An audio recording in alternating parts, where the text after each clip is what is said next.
প্রিয় বরিশালবাসী, আমরা বলেছিলাম বাংলাদেশের মানুষের যে ইনসাফের উন্নয়ন করতে হবে। বরিশালের মানুষ স্বাস্থ্যসেবা থেকে বঞ্চিত, বরিশালের মানুষ নদী ভাঙনে জলবায়ু দুর্যোগে বিপর্যস্ত। বরিশালের এই সকল সমস্যার মোকাবেলা করতে হবে। যেই বরিশালে শেরেবাংলা ফজলুল হক, যোগেল মন্ডলের মতো নেতারা জন্ম নিয়েছিল, সেই বরিশালবাসী আজ নানা অবহেলা, নানা বৈষম্যে জর্জরিত। জাতীয় নাগরিক পার্টি আজকে আপনাদের কাছে এসেছে নতুন দিনের বার্তা নিয়ে, নতুন রাজনীতির বার্তা নিয়ে। শেরেবাংলা ফজলুল হক এবং যোগেন মন্ডলের রাজনীতির পুনরুত্থান ঘটাবে জাতীয় নাগরিক পার্টি। গণ অভ্যুত্থানের নেতৃত্ব বরিশালের প্রতিটি সন্তান আরেকজন শেরেবাংলা হয়ে জন্ম নিবে ইনশাআল্লাহ। বরিশালবাসীকে জানিয়ে দিতে চাই, আমরা কোন দলের সহিংসতাই আমরা মেনে নেব না। ইলেকশন কমিশনকে যেভাবে দলীয়করণ করা হয়েছে এই নতুন বাংলাদেশে, গণ অভ্যুত্থানের পরে ইলেকশন কমিশন নিরপেক্ষভাবে কাজ করছে না। খুনি ফ্যাসিস্ট বাহিনীর মার্কাকে ইলেকশন কমিশন এখনো প্রতীক হিসেবে রেখে দিয়েছে। ইলেকশন কমিশনের ইন্টেনশন কিন্তু ভালো নয়। বাংলাদেশের জনগণকে এভাবে বোকা বানানো যাবে না।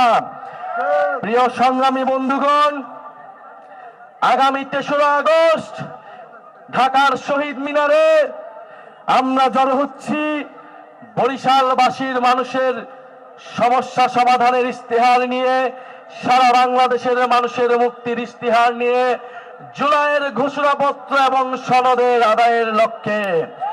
বরিশালবাসী কি ৩রা আগস্ট আসবে? শহীদ মিনারে দেখা হবে? ক্ষমতা না জনতা, ইয়া প্রশ্ন সংগ্রাম, দালালি না রাজপথ, ই গোলামি না আজাদি, ই দিল্লি না ঢাকা, ই পিন্ডি না ঢাকা, এই ক্ষমতা না জনতা, ই অ্যাকশন টু অ্যাকশন, এই চাঁদাবাজদের বিরুদ্ধে, এই সন্ত্রাসীদের বিরুদ্ধে। প্রিয় বরিশালবাসী, আপনাদের ডাইরেক্ট অ্যাকশন, এনসিপির ডাইরেক্ট অ্যাকশন চলমান রাখতে হবে। ইনশাআল্লাহ জাতীয় নাগরিক পার্টি রাজপথে নেমেছে। কোন হুমকি ধামকি বাধা বিপত্তি দিয়ে এই গণজোয়ার থামানো যাবে না। প্রত্যেকটি জেলায় উপজেলায় জাতীয় নাগরিক পার্টি এবং তরুণদের পক্ষে গণজোয়ার তৈরি হয়েছে। এই জোয়ার রুখবে কারো সাধ্য নাই।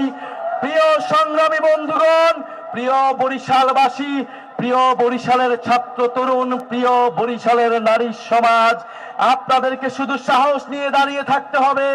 জনগণ আমাদের সাথে আছে। আমরা বলেছি স্পষ্টভাবে, 5ই আগস্ট আমাদের লক্ষ্য ছিল গণভবন, এবারে আমাদের লক্ষ্য হচ্ছে সংসদ ভবন। ইনশাআল্লাহ আমরা বিজয় অর্জন করব, বরিশালবাসীকে সাথে নিয়ে এই বিজয় অর্জন করব।